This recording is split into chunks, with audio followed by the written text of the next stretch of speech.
event. I'm Kathy Hoying, I'm head of marketing here at Zoosler, and we're featuring a really exciting lineup of demos tonight from some very interesting startups and some announcements from some of our collaborators. So we're getting ready to get started, so feel free to mingle a little bit, grab some food, and without further ado, please allow me to introduce our CEO and founder, Paul Powers.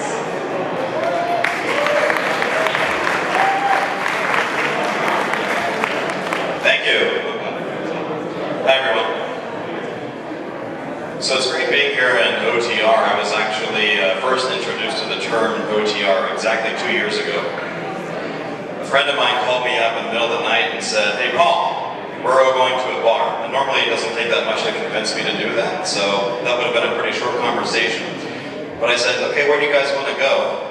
And he said, "We're going down to OTR." I just returned from living abroad in Germany for about 10 years. I had no idea what OTR was, even though I'm from Cincinnati. And I said, "Okay, I don't really know where that is. I'm not finding it on Google." He said, "No, it's not a bar. It's an area of town." I know that Cincinnati hadn't grown that much.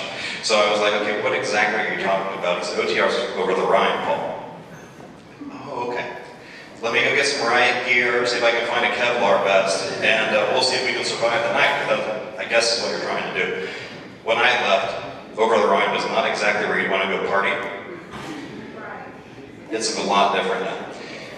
I didn't go that night. In fact, it took me about 6 months to get convinced to go there at all.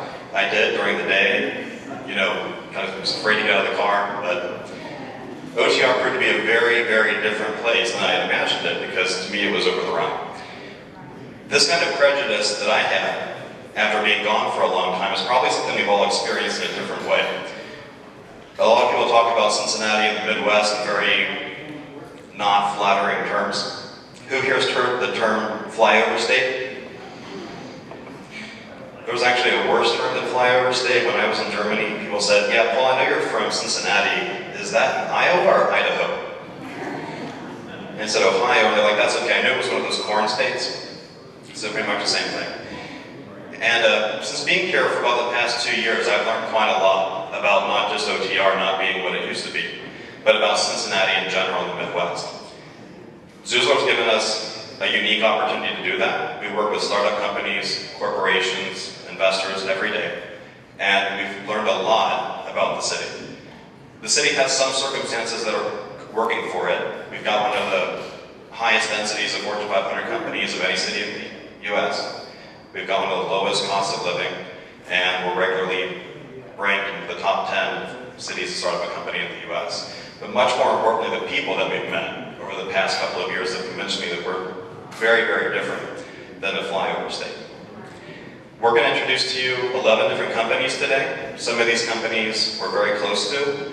Fizna, I'm actually a co-founder of. Some of these people we've worked with hand in hand from the idea stage to where they are now. Some of these companies we just know, but we respect them greatly.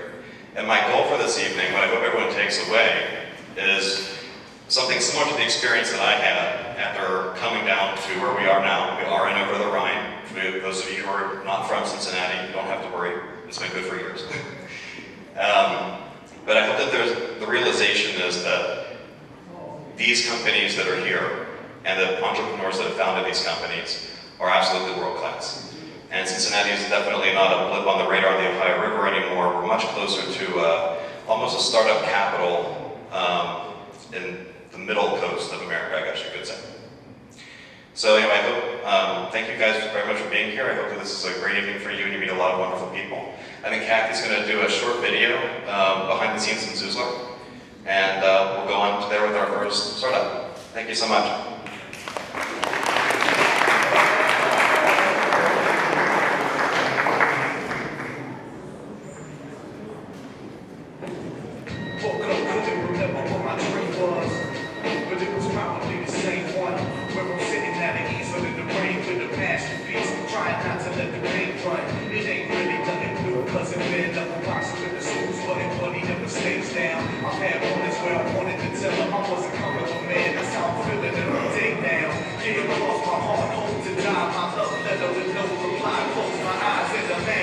If anything could really happen, what if my profession was my passion? What if I considered it bad?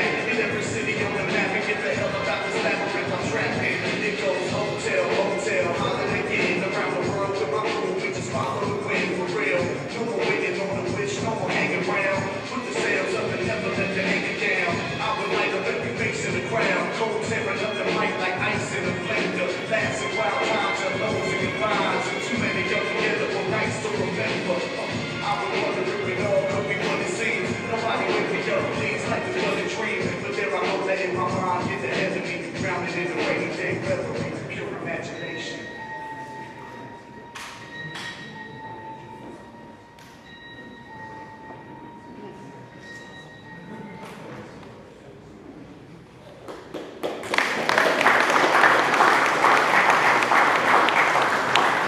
All right, great. Thank you so much, Paul, and thank you to Anna Hollister and our video team for putting that video together.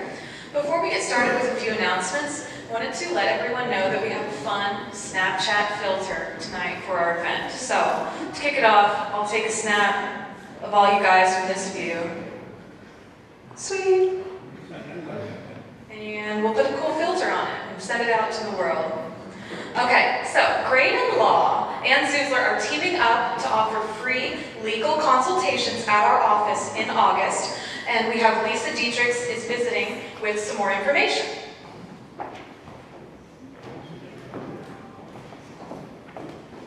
Hi everyone. I'm sorry to disappoint. I think Paul said you were going to have a startup here first. And again, my name is Lisa Dietrichs. I'm here with some colleagues, Anthony Robertson, Tom Sanders, and Amanda Pennick. You guys want to raise your hands? We are attorneys at the Graydon Law Firm, and although we're not a startup, we were founded in 1871. We're one of the oldest firms in the city. We do have an entrepreneurial spirit, at least we like to think we do. A little bit about Graydon. As I said, we're one of the oldest firms in the city. We're generally a corporate firm, but our expertise has spread to just about every facet of the law. I'll keep it short. We have two offices downtown, multiple in the Cincinnati area, one in the Scripps Center, one in OTR on Main Street. And we've been a part of the startup community in Cincinnati for over a century. And we're excited to continue that work. We are happy to announce that we'll be partnering with Zuzler and providing office hours. I need to get the dates right. August 1st at Zuzler from 10 to 12, and August 10th from 2 to 5. So I know you'll be getting an email about that. If you're interested in coming for some free legal consultation, email Paul for more information or check your email and watch out for that announcement. Thanks everyone. Have fun tonight.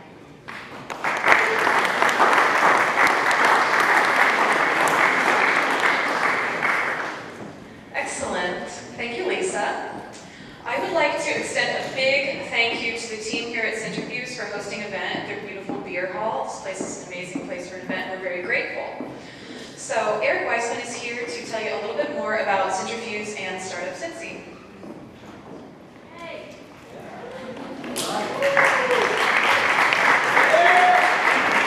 Thank you very much, everybody. Welcome to Union Hall. How many people here for the first time? First time? Wow.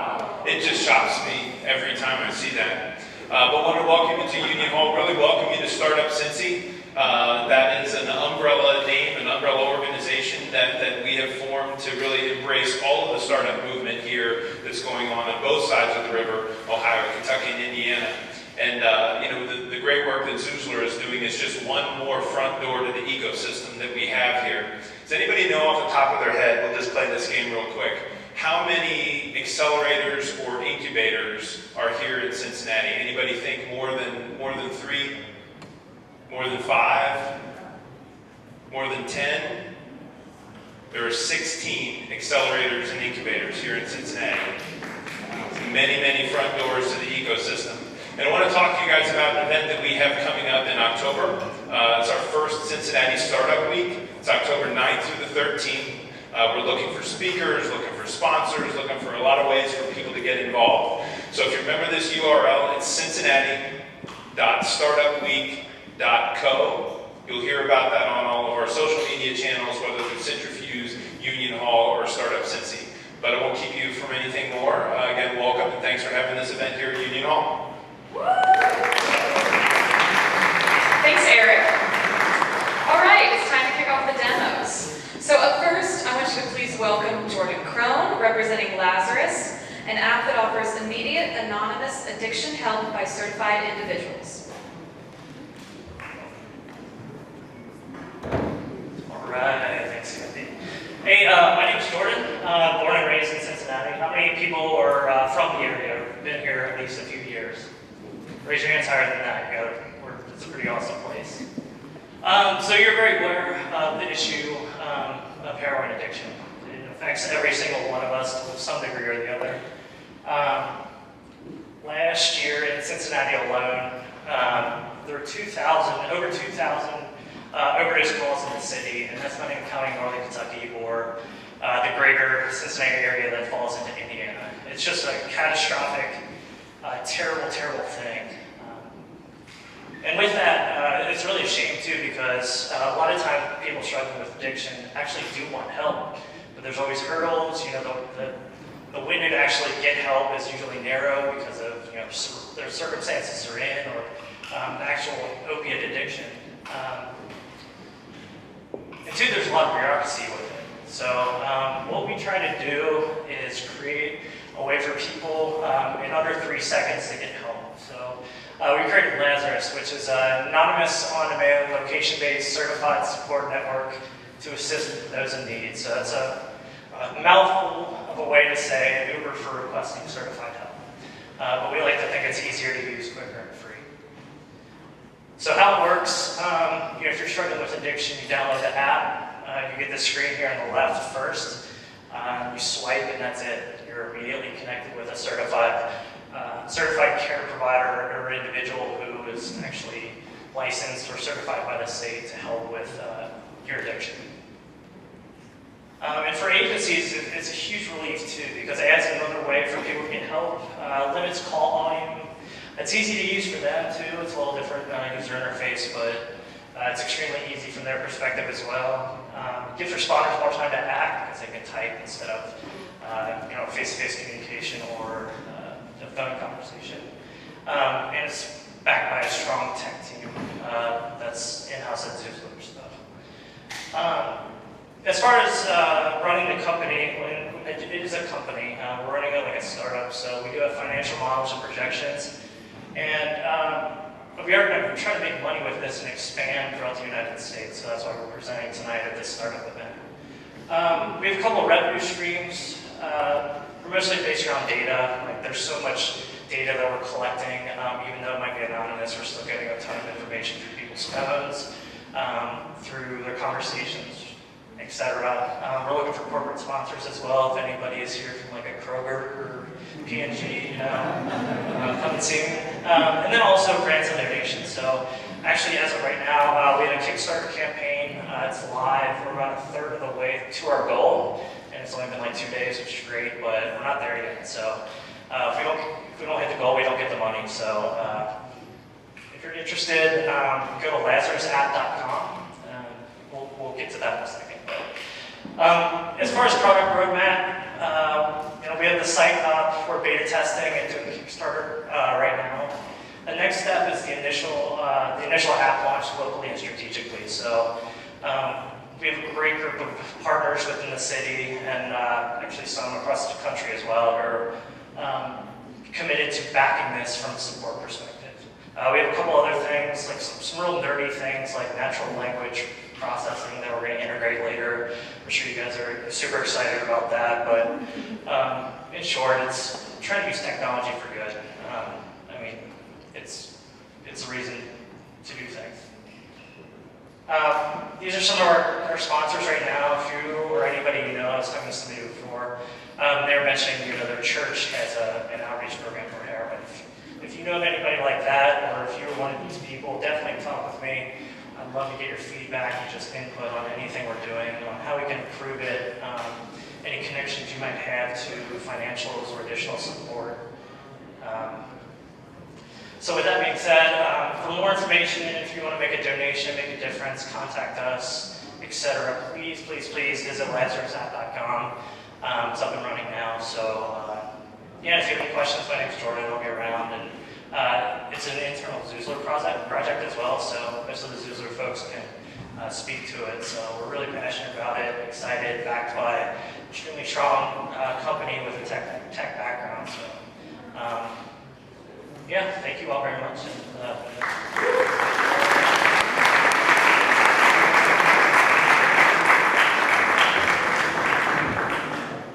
Cool. Okay, so next up, I'm going to introduce Mike Sullivan of Tiller, an app that pairs companies with pre-vetted workers based on their skills.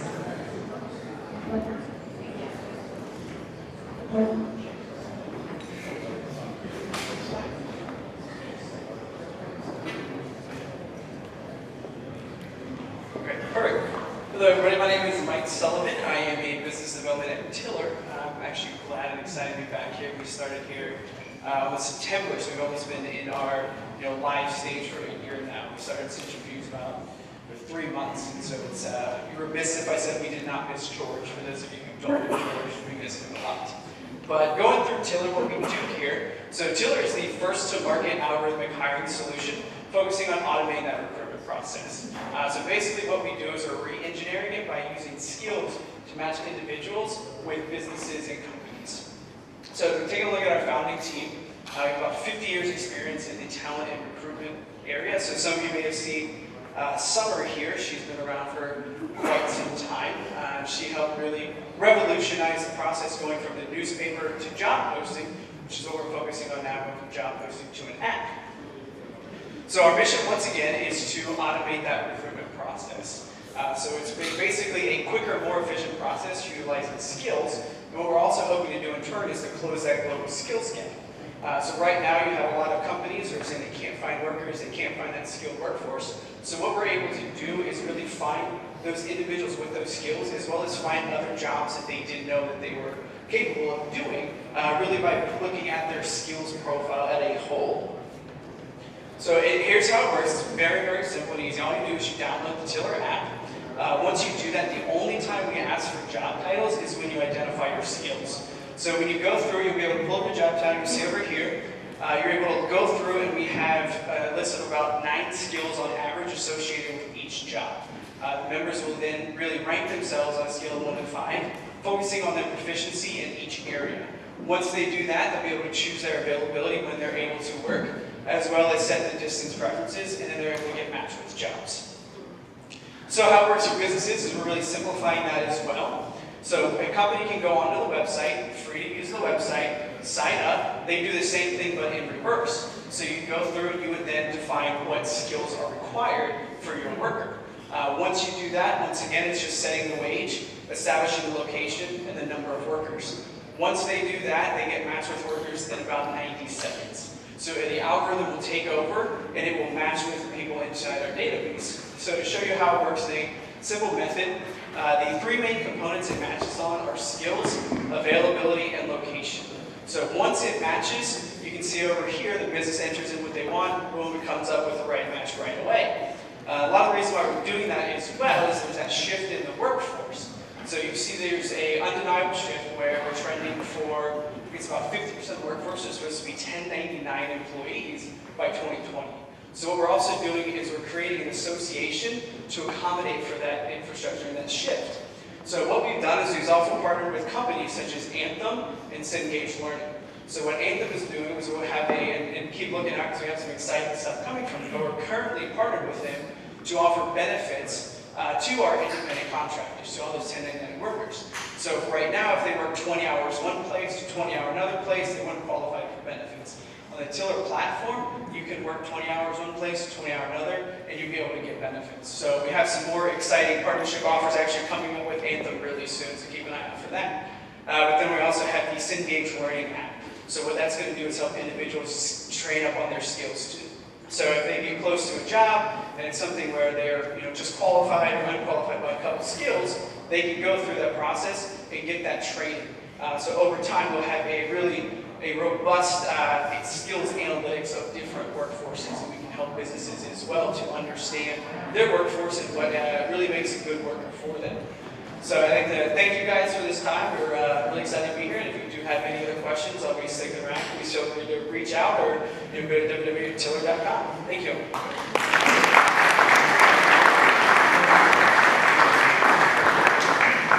Thanks, Mike. Paolo Dominguez is reimagining the like button with his new social button, Jubilant.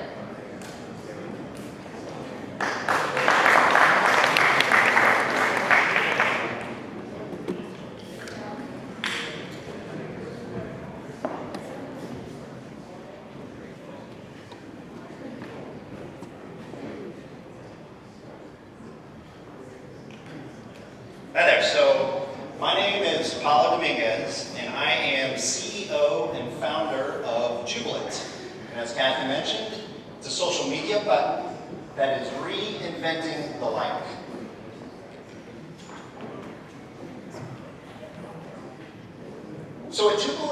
believe the like has lost its way. Back when the likes first originated, when it was on Facebook and was out on YouTube, when you clicked on it, you actually liked that piece of content. But you fast forward to today, and the like has rules around it nowadays, right? So there's these social rules and behaviors that govern if you should like something. As an example, you're scrolling through your Facebook feed and you see some content, but you look at the like count. You really like it, but you look at the count and you're like, I don't want to put myself out there. I'm not going to like it. I'll skip over it. But at the same time, you see something super popular with a ton of likes. You haven't even read the content. And because you see a ton of likes with your friends, okay, I'll like it. Maybe your mom asks you, maybe your friends ask you. This causes big problems for advertisers. Because advertisers are the ones that are paying for this information so they can get better targeted information. Now, when you Jubilant,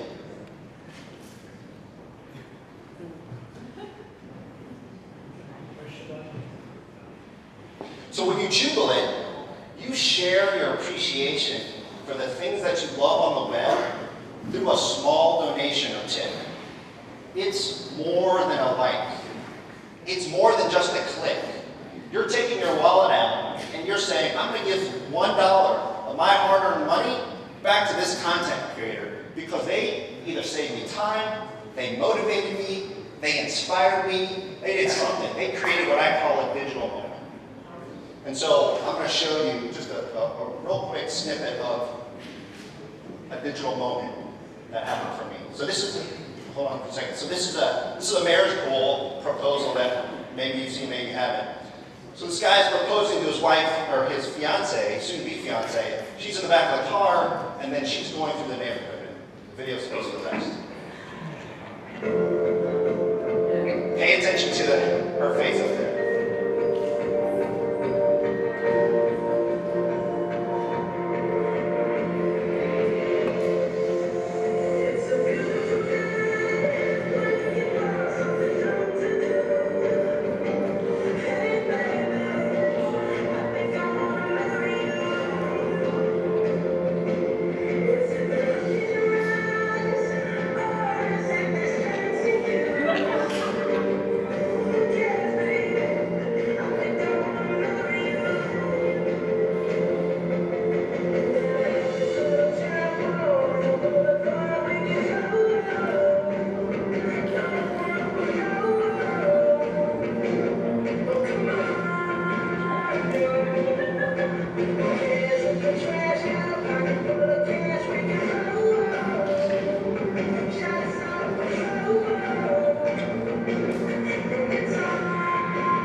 So, spoiler alert, at the end, you can watch it again. Oh, spoiler alert, he proposes, and it's awesome, right? So, I watched that video, and it's part of what inspired me to come up with Jubilant. I'm like, you know what? I want to get back to that. That was awesome. It moved me. I feel touched by it. I want to get back. In fact, I watched it, and I'm like, you know what? I want to get married again. To the same woman, of course. And so, that's just one example of the digital moment. So we've talked about the giving money, but when you Jubilant, it's more than, you flip it, it's more than just a transaction. You actually celebrate that content. So when you click on the Jubilant button, super quick, easy, you give $1, but then you hit post to Jubilant.com. So all of a sudden, you have a collection of website or web content on Jubilant.com that people have willingly given money for, and they didn't have to. It was free. So this is going to be some of the very best content. So I'm happy to show the world premiere of our Jubilant button.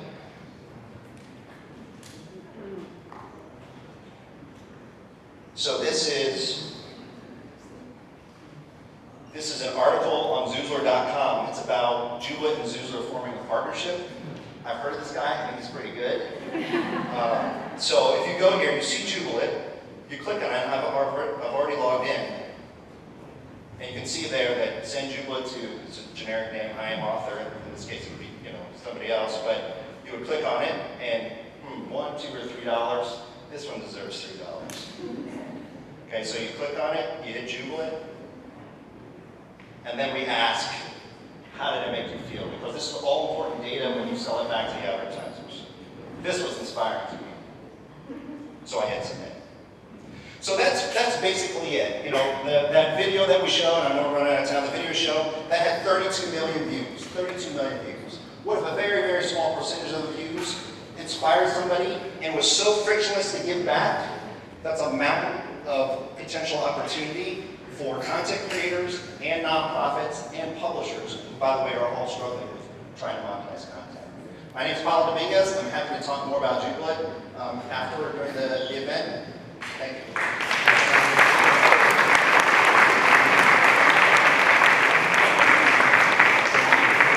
Fantastic. Thank you so much, Paula. Ben Gregory is helping companies turn data into analytics and insights at local startup Astronomer.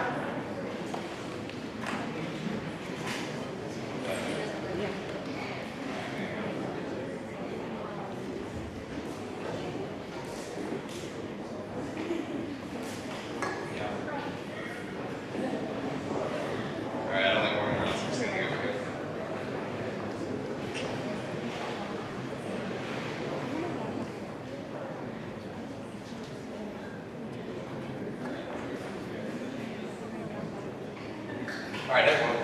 I'm Ben, I'm the product manager at Astronomer.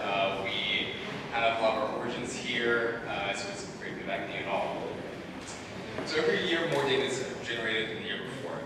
What's not really known about that is that all these expensive BI professionals that you're hiring and all the data scientists that you're paying a lot of money for are spending about 80% of their time just cleaning and collecting that data.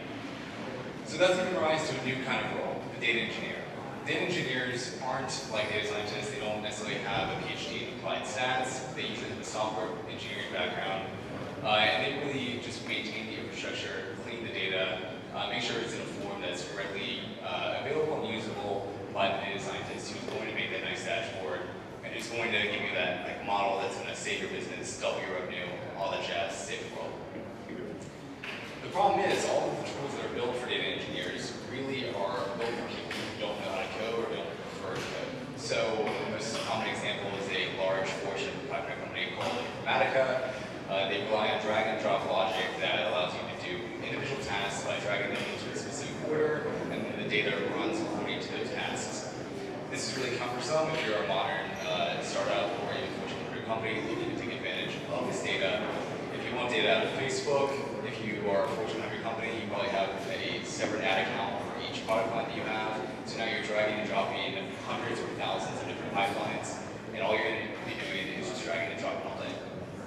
And so in response to this, the open source community has created literally hundreds of different projects with all crazy awesome names: Morphling, Samza, Sura, Kafka, Chuckbus, Scribe, to try to address different problems with the stack. So querying on data inventory, processing the data, storing it. Yeah, they all, you can see here, like they fall into different categories, but they all are trying to solve the same problem, which is what is the modern data infrastructure for the modern data enterprise. So when you take all those open source tools, when you don't want to use Informatica, you want to use these open source tools, you end up kind of trying to stitch together different products and different ones in the stack. And they're not meant to work together natively. Each person, each group, each team that's creating these open source projects really only care about their project. They don't care about other projects. That's where Astronomer comes in. So we provide a uniform platform that leverages a lot of the same open source technologies that are being developed at LinkedIn, Stanford, MIT, have contributors around the world. They're best of breed products, but we make them work together. We provide a logical structure to interact with them so that you don't need to worry about the maintenance or monitoring of your system. You just get to reap the benefits of it. So currently, Astronomer has 3 different editions that we offer. The first is Astronomer Standard, and these are ready-to-use, pre-built data pipelines that get your data out of whatever ad account it's in, and I'm already at 3 minutes now. Out of whatever ad account your data is in, whatever like app, if you have an app or website, wherever those events are occurring, adding cards, signing into an account, all of this is data that's being generated, and we provide the platform that allows you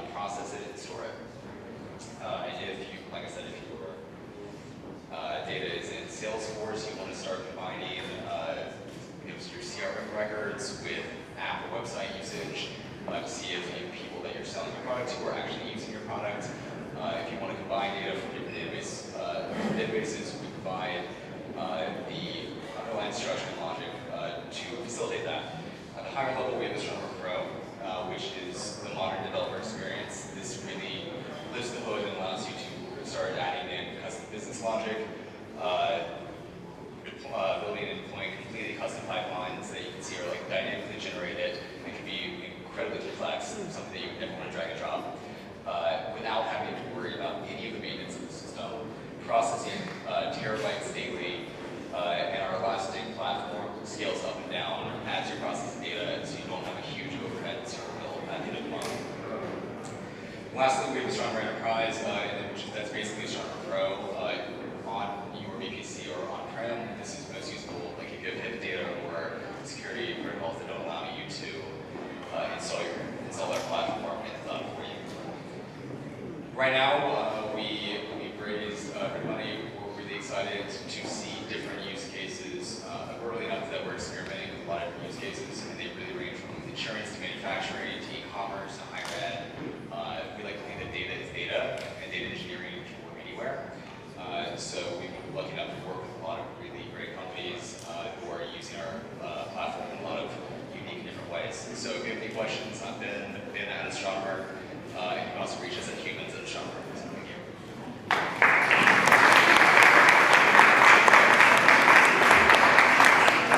Thanks, Ben.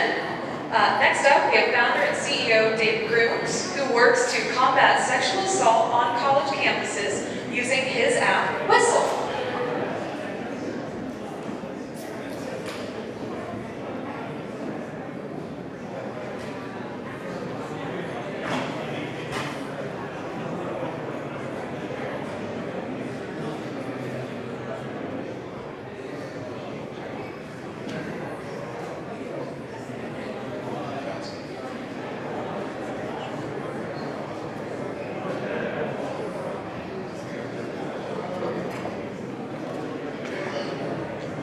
Okay, can everybody scoot up? We have people in the back. Scoot up. There we go. Everyone's like, I was wondering when I walked in why everyone was back here. What's going on, guys? How's everybody feeling tonight? Great. Awesome. So, my name is David Grooms. I'm the founder and CEO of Whistle. And I only have 5 minutes, so we'll go ahead and cue up slide 1 of 57. I'm just kidding, but on a serious note, there's one number that I want you guys to remember when you go home and for the rest of this week. 440,000. It's a very significant number to me. 440,000 is the number of sexual assaults that happened last school year across college campuses in America. Raise your hand if you have some type of personal safety on you right now, aside from a gun or mace or anything like that. If you have any personal security on you. I didn't think so. So somehow, we expect college students to have personal security even though we don't. But the schools are doing something really cool. They just invented this thing called a blue phone. Oh, wait a minute, it's 27 years old. And it's not working because 440,000 students were sexually assaulted last year. And they can't go into these college parties where over 50% of these assaults take place. Big problem. Very simply put, we do this. I'm done. Whistle, at the press of a button, will connect people who need help to other users nearby willing to help them in real time. Connecting people who are willing to help to people needing help in real time. For the first time, combating this issue. Let's give you guys a quick demo. All right. You have to be a student or in a paid organization to use Whistle. So you're not just meeting up with Joe Schmo. It's students helping students. Campus PD and PD. Student logs in. So let's say Ann, she has Whistle.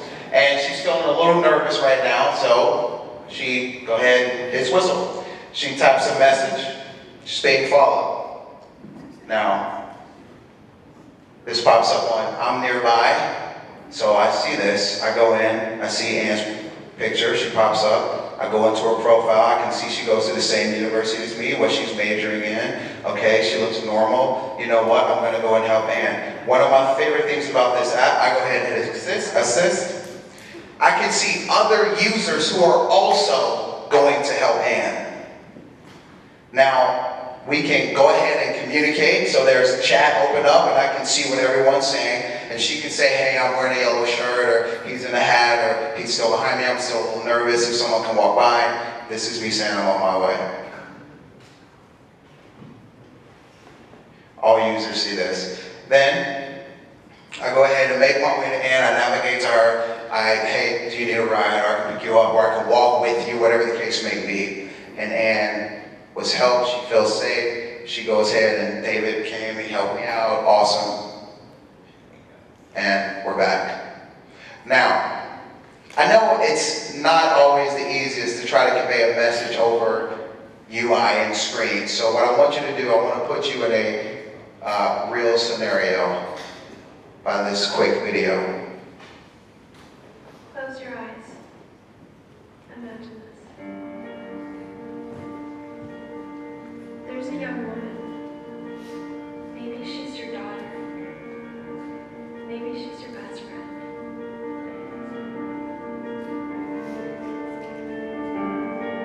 She's walking home after a late night class. On her way, she realizes she's being followed.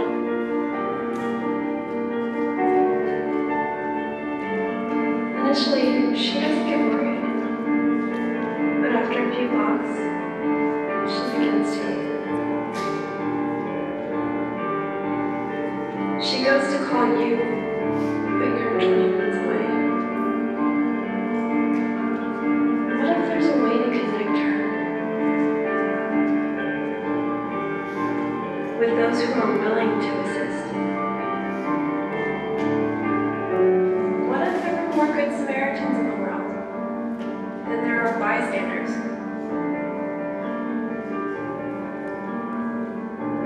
What if we could connect those in need with those willing to help?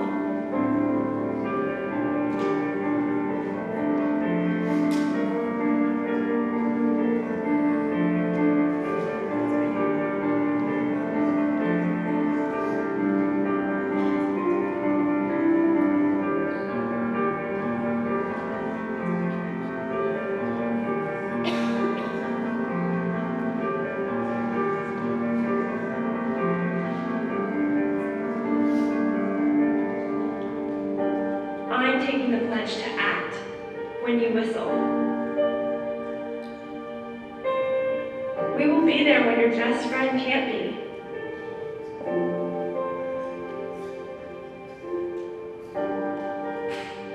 The next time you need to be connected with the rest of us, just whistle, and someone will answer your call. Thank you for your time. My name is David Groves with Whistle.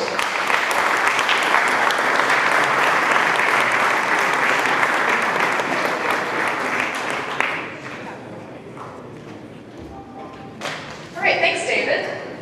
Kunsthaus is building a community of co-living houses designed to bring people together. Please welcome co-founder John Blatchford.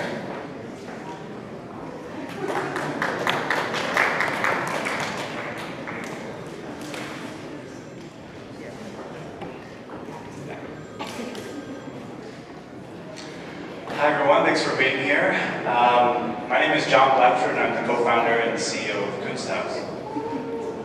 So from the time we're born, it's a basic human need that we want people around us and to be able to form meaningful connections with them. And as we're growing up, it's actually pretty easy to find. We have classmates, we have housemates, we have teammates, we have people around us, a built-in community where we can make friends and form relationships. But an unfortunate thing happens when we leave college. We move to a new city, we start a new job, and maybe, if we're lucky to work in a cool building like this, like we are, we might form a relationship with people here and have a community. But still, that built-in community that we have growing up is lost. And so the main place that we as adults should be forming this community should be in our apartment buildings with the many people around us that are just like us. But instead, the modern apartment building is designed terribly to facilitate meetings and meetings and connections amongst people. And if you have a really smart or enterprising apartment building manager or company, they might put common space in your building, and it might look like this, or it might look like this. And you realize these are all in Cincinnati, and these are photos that they're putting out to the world, and they have no people in them. So Kunsthaus is a community of co-living houses designed to bring people together. So all of our houses are centered around common space on the first floor with handsome, efficient apartments above. And so we care a lot about design in all of our buildings. We care a lot about the layout and how they're built. We care a lot about the history of each of our houses and the neighborhoods that we operate in. And most importantly, we care about the people living in our buildings and our houses and bringing them together. And so as an example, we just opened a house in Walnut Hills on July 10th. By July 20th, it was 100% occupied by these lovely folks here. We have Will, Charlotte, Zeke, Jason, and Omar. They are people from all over the country that never met and didn't know each other and are now living together in our house right over here in Walnut Hills. So we have 4 houses right now with 14 members, and this year we'll reach $100,000 in revenue. By next year, just with projects we have in the pipeline, no speculation, we'll have 10 houses, 60 members, and $350,000 in revenue.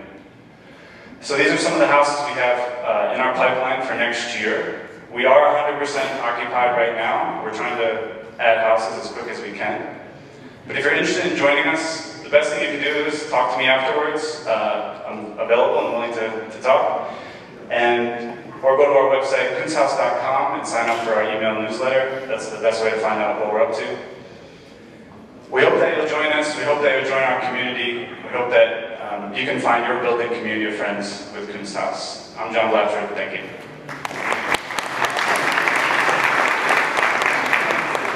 Thanks, John. FISMA's co-founders Paul Powers and Glenn Warner use a revolutionary process to dissect and analyze 3D objects using physics, advanced algorithms, and artificial intelligence.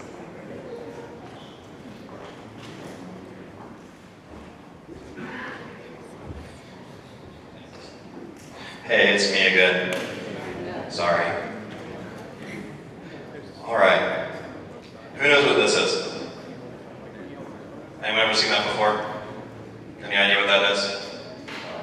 Come on, it's really close. Go outside, look to your right, it's right there. 574 feet tall. Yeah, Crude Tower, thank you. Took you guys a while. Look at. Who can see the difference between these 2 models? Anyone? That makes you feel better. I can't. Can anyone see it? I don't think so. This is the difference. Just this one tiny area down there. It's all this difference between these 2 models. Now, the Crude Tower, you may not have noticed because apparently you don't know where it is, but it's very big. It's very, very big. It's a lot of data to process. FISMA can do this calculation even with something the size of a skyscraper in maximum 9 seconds. To put that into different perspective, we actually calculated how many calculations we needed for this. 625 trillion calculations to get that difference.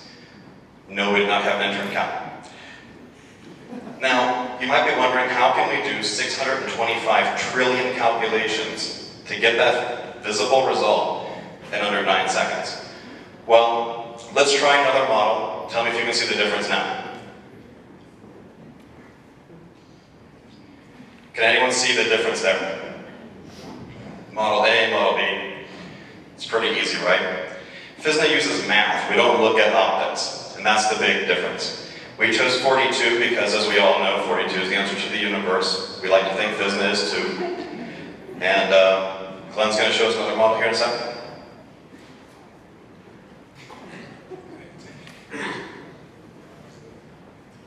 So you're a manufacturer, and you're building this block, and it has 3 holes in it. It's made out of titanium. A part might cost $1,000 to manufacture. Then you made another part with 3 holes in it, and you're wondering, which one should I make? They look identical. I'm not sure. Staring at it, there's no way to tell, not visually. But FSNA shows that that one hole at the top is 1/1000th of an inch larger. That's a big problem if you're a manufacturer, because I don't know anybody that can make a larger hole smaller.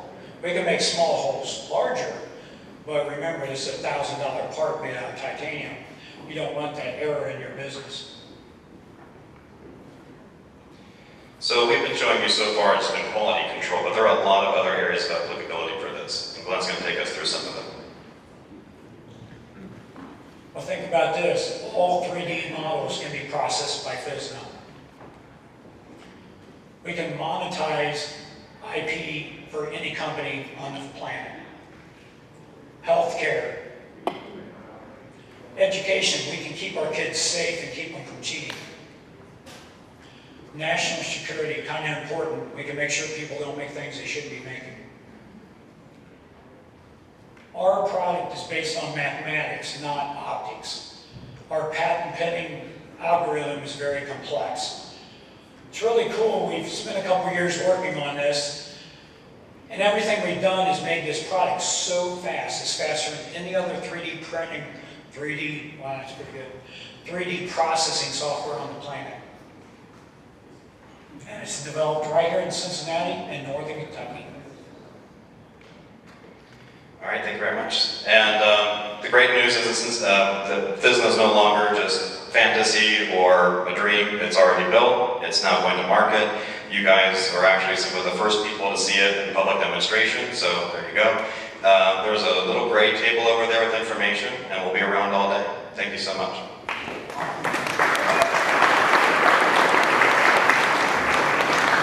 Thanks, Glenn and Paul. I'm very proud of you to stick to the time limit. Good job. Okay, next up we got Larry Powers, CEO of Loan Tracker, a platform that tracks home equity in your neighborhood.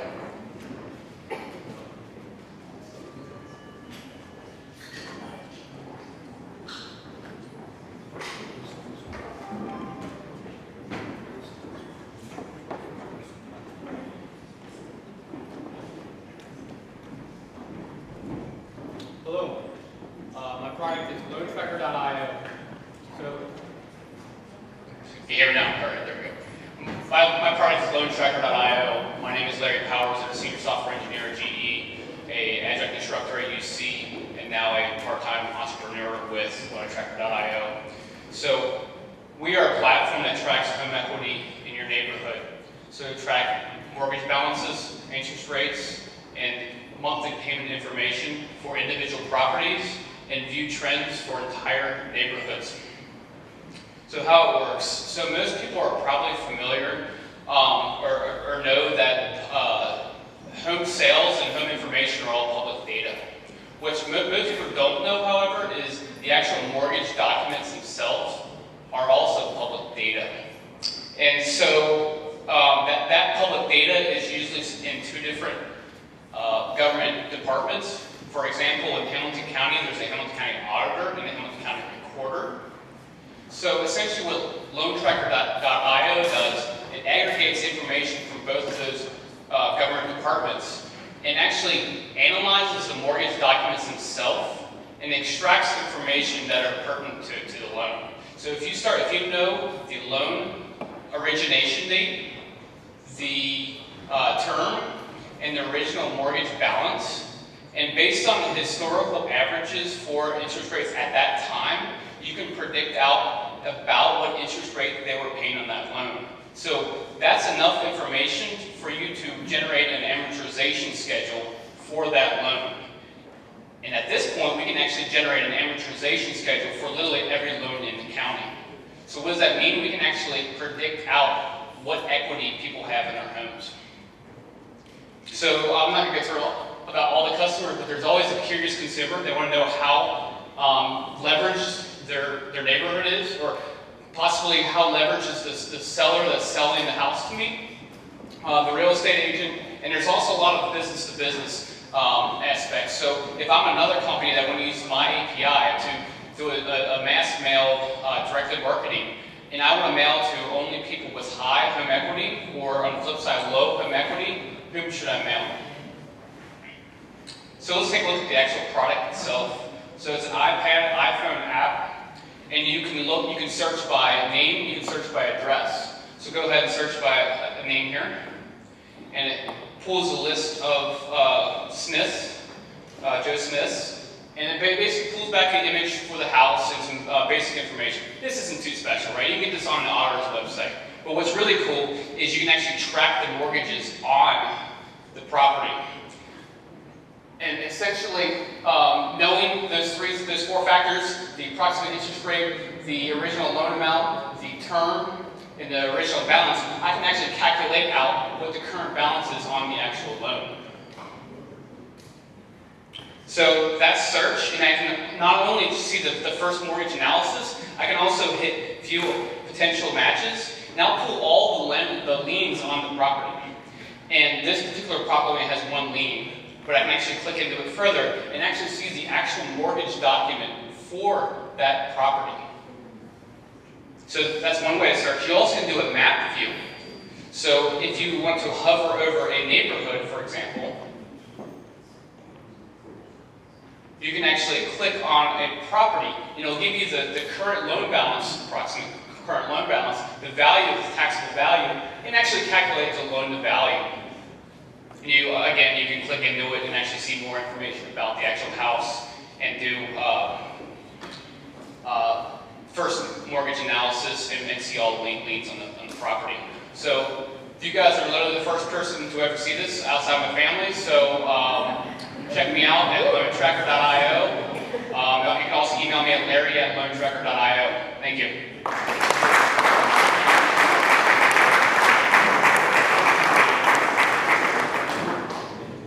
Thank you, Larry.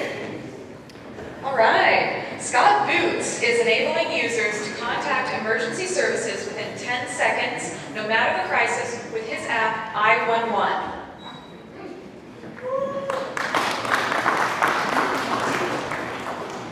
Since this presentation began, one person in the United States died because 911, could not find him. 53 minutes, every 53 minutes. That equates to 10,000 people a year die because we can't find them. We hope to change that.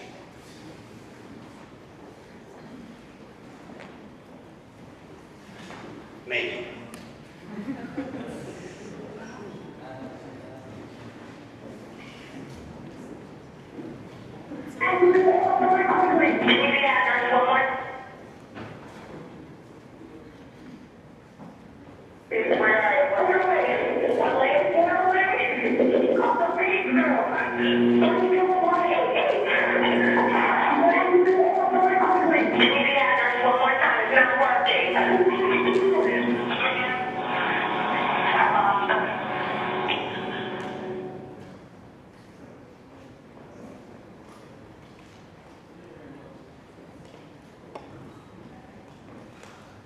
Hello, this is 911. What is wrong with the baby? What happened?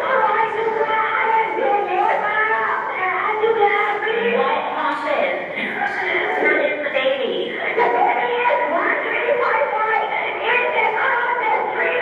It's asleep?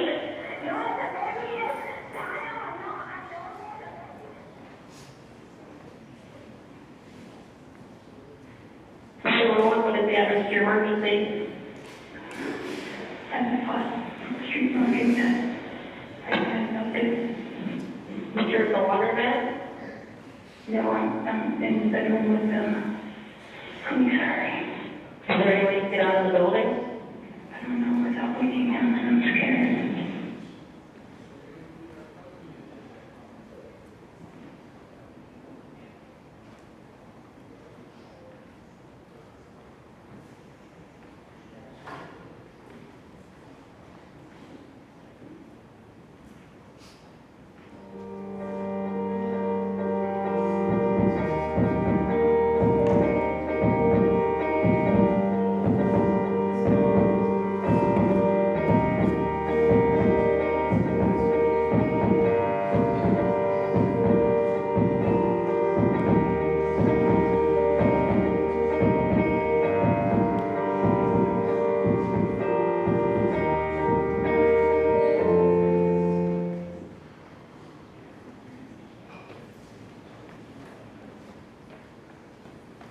Not exactly spiritual, not exactly exciting stuff.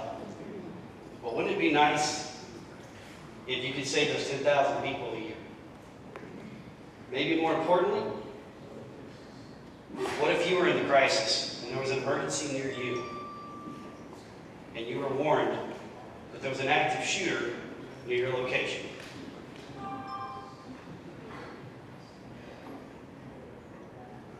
My name is Scott. This is I-11.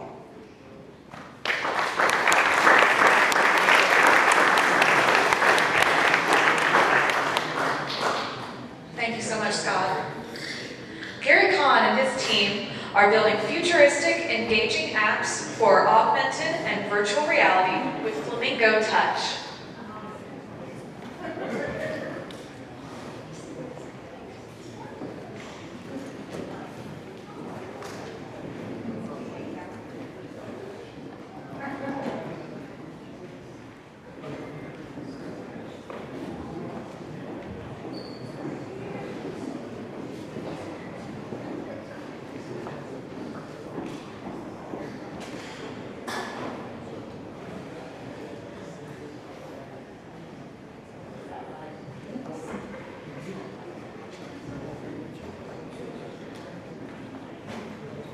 Kids today are native learners. Unfortunately, the educational system is designed differently. My name is Gary Kahn. I'm with Flamingo Touch, and I've designed a program for early childhood education utilizing a technology called augmented reality.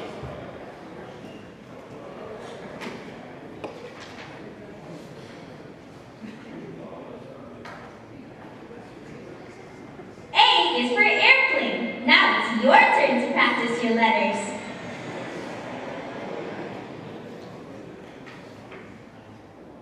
B is for bear. Now it's your turn to practice your letters. This is inspiring for kids. It engages kids and connects them with books.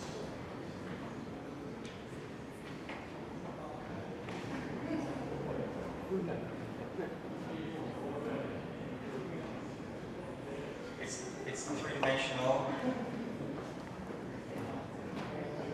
and it can be personalized as well for kids.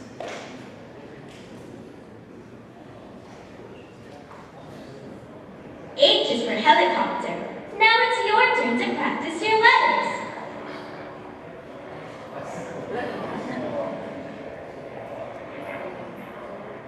This is just part of the program that I've designed, and currently Cincinnati Public Schools is using it. Thank you.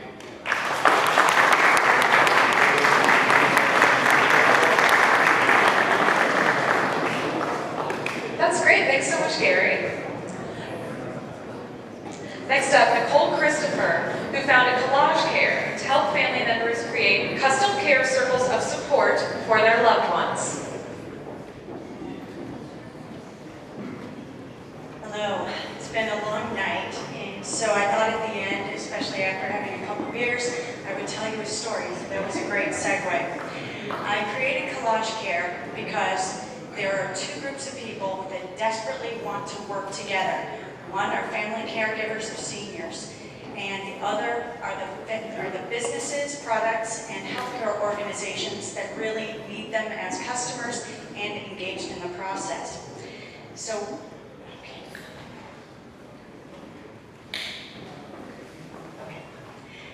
what you have here is the family caregiver on the left. This is what it's like to be a family caregiver. Raise your hand if you've ever taken care of an aging parent. You know what this is. This is the spaghetti that's your life. I went through this for 7 years. Everybody's got a portal or a website or something or other, and nobody is talking to each other. So what you need is a place like Collage Care where you can purchase, where you can find support, where you can make sense of things and have it come out in a way that makes sense to you. Now, who are these people that we're taking care of? Okay, these are the seniors. See that line that goes up and doubles in the next 25 years? That's who needs to be taken care of. See that line that goes down? That's the number of people who are going to be taking care of them. Technology is going to have to help us do a better job. So how are we going to do that? We need to transform this experience so that you can get everything that you want in one place. Now, what does that do for businesses and healthcare organizations and even government organizations is it'll cost less to acquire a customer, it'll cost less to engage a customer, and you can improve the engagement and the quality of the engagement if you're outsourcing the support and all of the sticky social stuff. So you've got the family caregivers and the businesses. Now, how do they work together? So let's take a look at what happens when you have a family taking care of a loved one. What you have is a care circle, the purple one.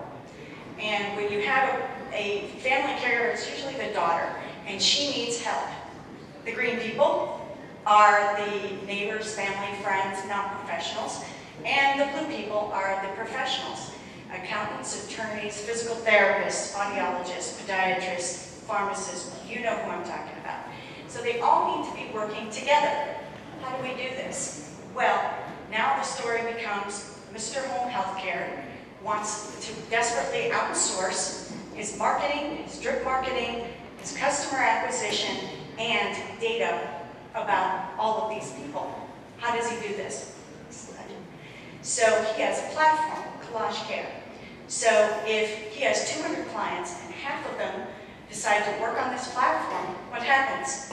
100 primary family caregivers, usually the daughter, invite people onto the platform. So now you have 800 people in your care circle. Now keep in mind, those 200 people are just getting these kind of crappy newsletters. They're not making any money off of this. They're not getting any loyalty off of this. Nobody shares that stuff. Now you've got a platform where everybody's working together. So what happens now is you've got 600 additional contacts that are family and friends and 200 professionals. What are those from a marketing point of view? You now have 600 additional potential referrals for your home health and 200 professional care coordination partners or business referral partners. So now instead of 200 useless emails, you've got 1,100 care circle contacts. Not only that, you have 900 people with your smartphone icon, your branding, on their phones for 5 years. How much would marketers pay for that? Now, what kind of data are they getting? This is what they're getting when the family caregivers are on the platform. They're getting support from Discuss. They're getting a care coordination platform. They're getting curated content, and they're finding other service providers in the zip code. What kind of data do you think that's worth? So that's why now you have the next one. So now Mr. Home Healthcare Company has access to 8 times the contacts. He has efficient engagement. He has connections to local professionals, where now he's got a closed door and a gatekeeper at the hospital and healthcare organizations. He's got a sales channel for new and existing services, and all of this data can give him information on what kinds of new services he could potentially offer. So this is that's the story, and to keep it from being a fairy tale, we need $1.5 million in investment, and so that's where we are right now.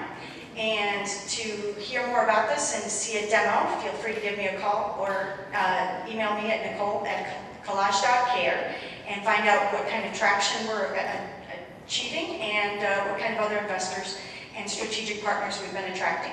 Thank you.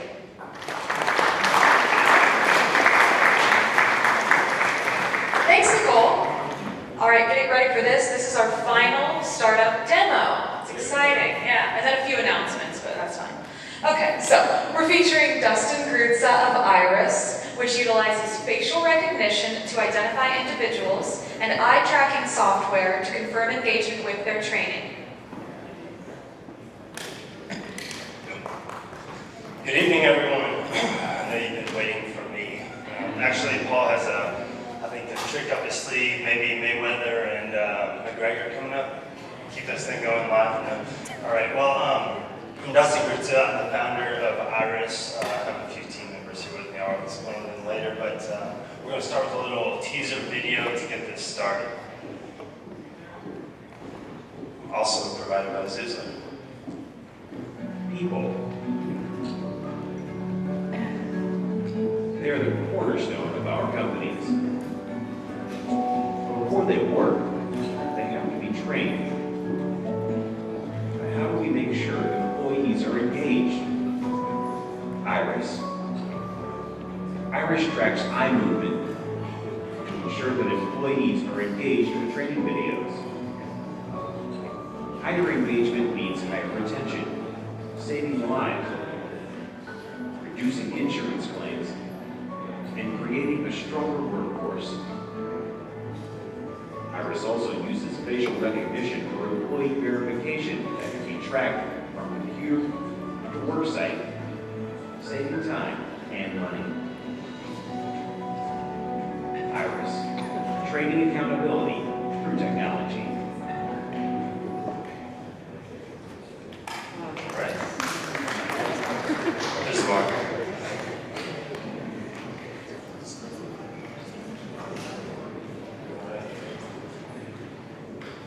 So, I started with the video because I figured I could buy an extra minute, and I know Paul's giving a tight time session here, but our goals are to improve accountability, especially among the workforce. The learning that we get, the training that we get is very important to the work that we do, and we want to make sure that that continues through and that this little guy doesn't hold the credentials of a financial advisor that you value so much. So that is something that we have to worry about in our world. Fraud is very prevalent, and many of our people don't consider it fraud, but maybe the training that is so important to make sure that, like I said, your securities are safe or being processed the right way, or that maybe your OSHA 10 training that could be saving the lives of your workforce is being done by someone as young as 5 in front of the computer. I mean, that's probably a little bit beyond, but maybe they're watching Netflix, not truly engaged. That's why Iris is here. Now, a lot of this that I'm building comes from a company I've started already. I've been pushing for 4 years related to the construction industry and the manpower that pushed that.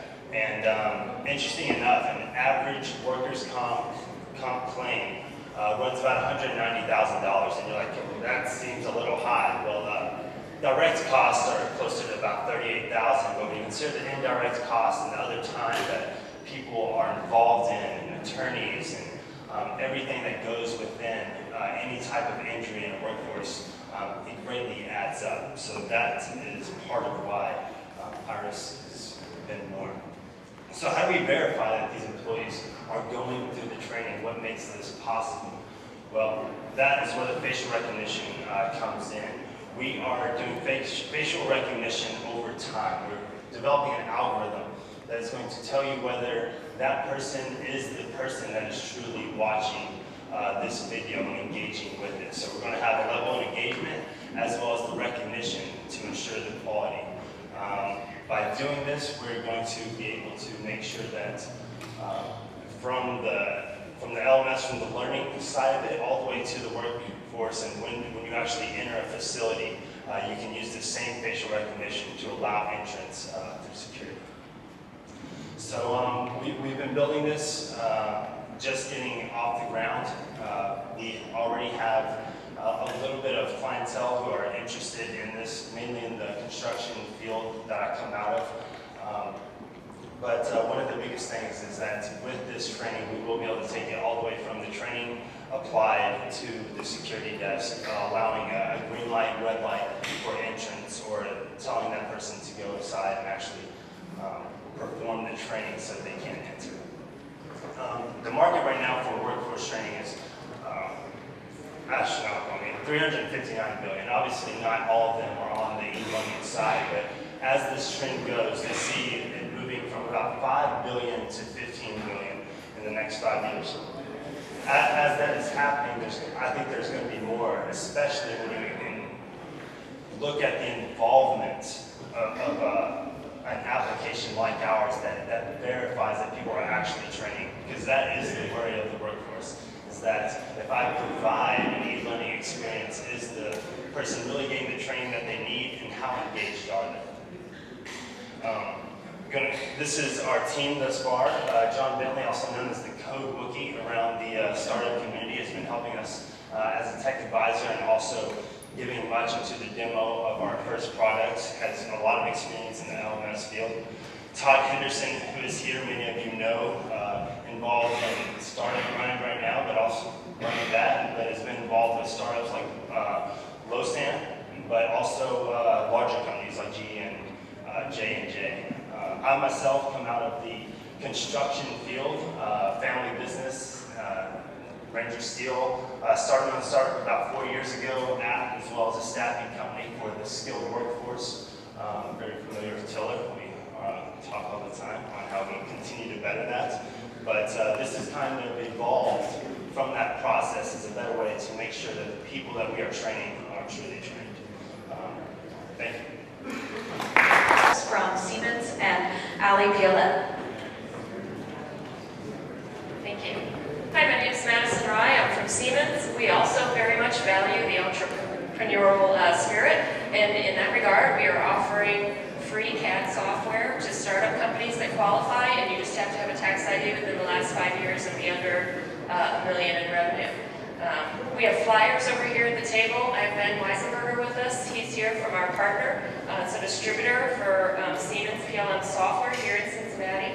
And we have a table over there with some swag that you can help yourself to and get a flyer of how you can get the free software. Ben's going to demo Solid Edge for you now. Thank you. So we're going to take a look at synchronous technology here inside of... Sorry. So we're going to take a look at synchronous technology inside of Solid Edge. Many of you probably had seen other CAD packages and Render, SolidWorks, things like that. So I want to show you how quickly we can create a part inside of Solid Edge. So I'm basically just going to start by creating a quick sketch here. We're doing a sheet metal part. We got a new design we need to make of a clip. So again, I'm just going to start throwing some design here inside of the software and making a part. Now the nice thing about synchronous and Solid Edge is I can just go in and grab some faces and push or pull those to create my model. So I'm just going to grab a couple here, pull some flanges off. I can fence select faces, pull those off to the side as well. Now maybe we need to rotate those and actually do them at an angle here. So I can select multiple faces, move our steering wheel where we want to rotate those, and again, rotate the faces here. I'm going to turn the symmetry back on. Let's see, we're not going to get this one to rotate over there for us, that's all right. But we can rotate those faces. I can go in, and actually let me just move these on the road. On the other side. There we go.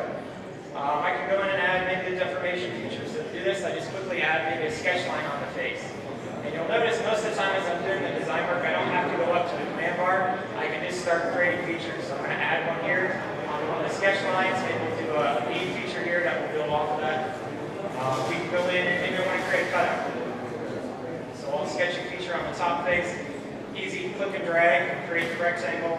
I can add some dimensions to that. I can add some constraints to get that centered up. So again, you'll notice just how quick and easy it is. I'm just looking directly down on the model. So it's really easy to work with. Now, I'm going to do one more thing here. If I want to create a cutout, I can try to pull this through the model. If I try to pull that through there, you'll notice it cuts through all the faces on the right-hand side. If we don't want that, we actually want to create the cutout before we created the flanges. We have an unbend option. We can unbend those, create the cutout, and then rebend the model back up. So it's really cool stuff we can do inside of Solid Edge. Again, this is just a quick example. You saw how easy it is to work with it, but we can also work with imported geometry from any other CAD package. Work with it as if you made it inside of Solid Edge. We can even do some work with scan data, STL data, anything like that you can bring in, make a solid model from it, and then do any sort of moves or synchronous edits that you need to do with it. So again, come visit us over here. I'll show you more if you want to talk about this, and thanks for your time.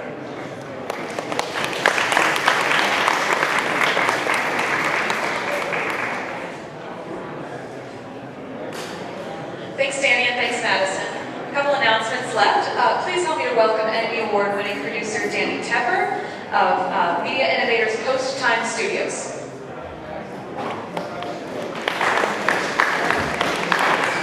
Okay, they said when I was going last that I thought I was headlining, but I guess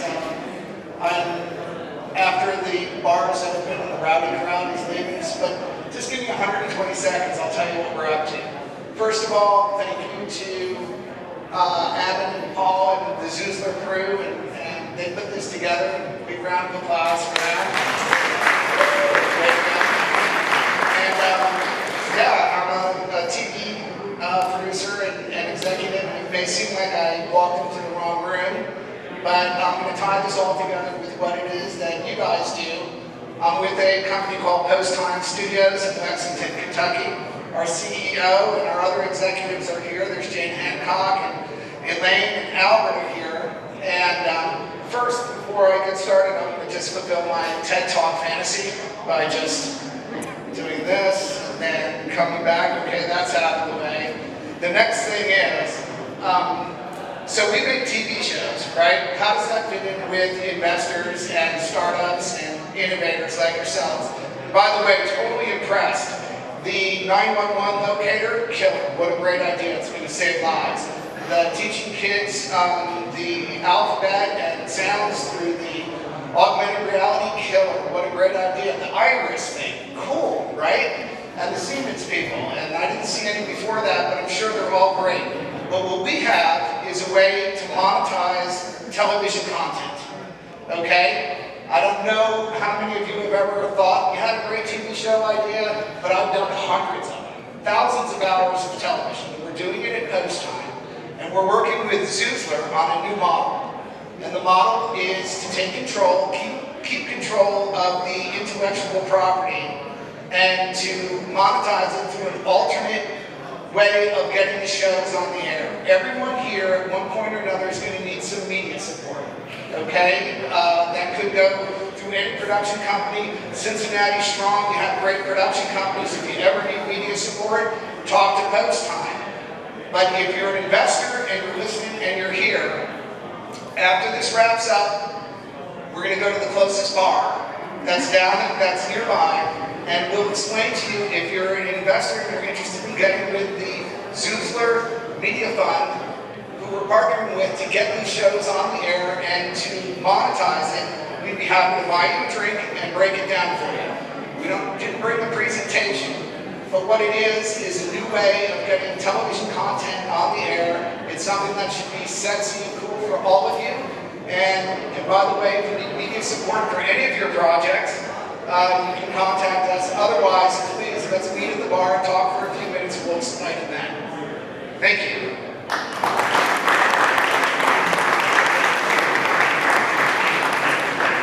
Thanks, Danny. Sounds fun. I'll pick the bar.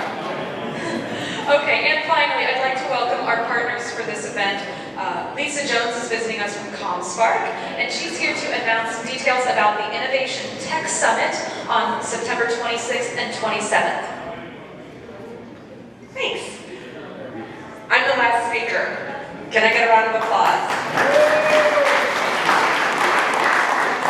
So, CommSpark Tech and Innovation Summit on September 26th and 27th. This is our second annual conference.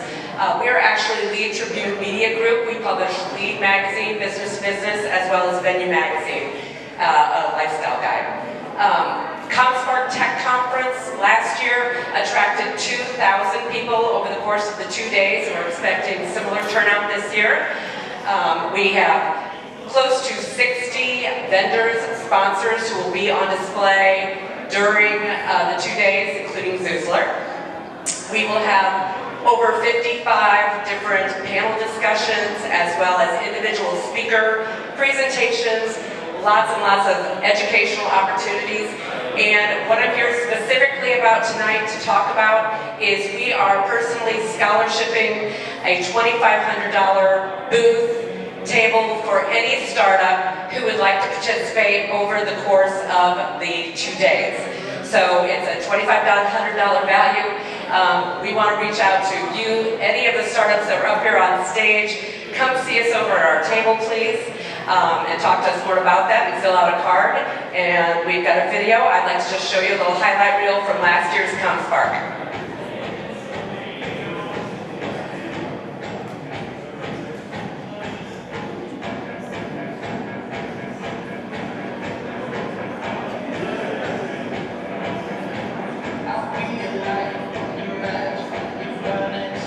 ComSpark has an opportunity to really put Cincinnati on the map. We can regionalize it and start to make it a bigger event that's, even goes outside of the borders of the greater Cincinnati area. You start to get a chance to get a unique perspective on what tech can mean for this part of the country.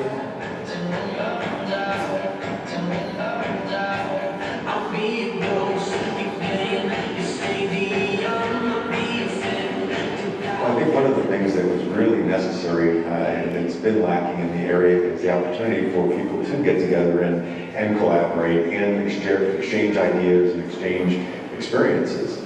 And ComSpark provided that forum for not only different people that are using technology to get together and talk about how they are using that technology and what some of the successes and difficulties they've had were, but also to let other people that are interested in the tech business see those companies and have a chance to interact with them and understand how they're using technology and what their needs are with that.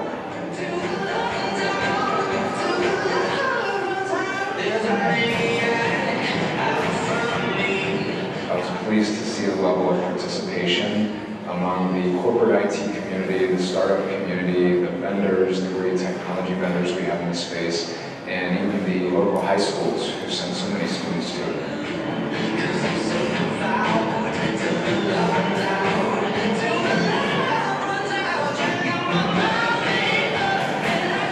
The new relationships, the new partnerships, the new explorations, the new knowledge that really talks about the success of an event, and all of those things happen in spades.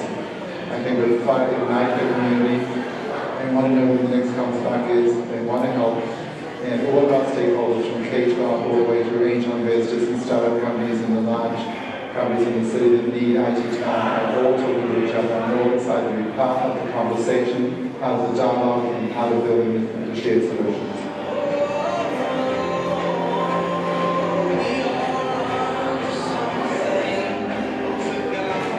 One startup company that participated, and they have a presence in Palo Alto in Germany, and now because of ComSpark, they're considering having a presence in Cincinnati. So I think ComSpark has the potential to really make an impact on the economy and in the tech environment here in Cincinnati because of that reason.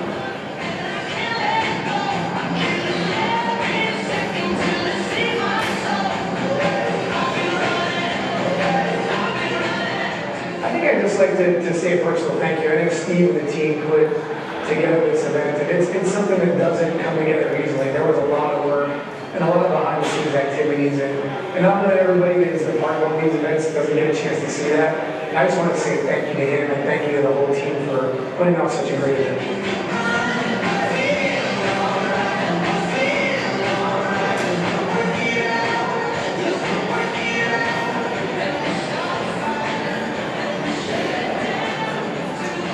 So once again, ComSpark will be at the Manor House on September 26th and 27th. Registration is complimentary to the 2 days of programming. Final takeaway, if you are a startup or you know of a startup, come see us and sign up for a complimentary booth at ComSpark. Thank you.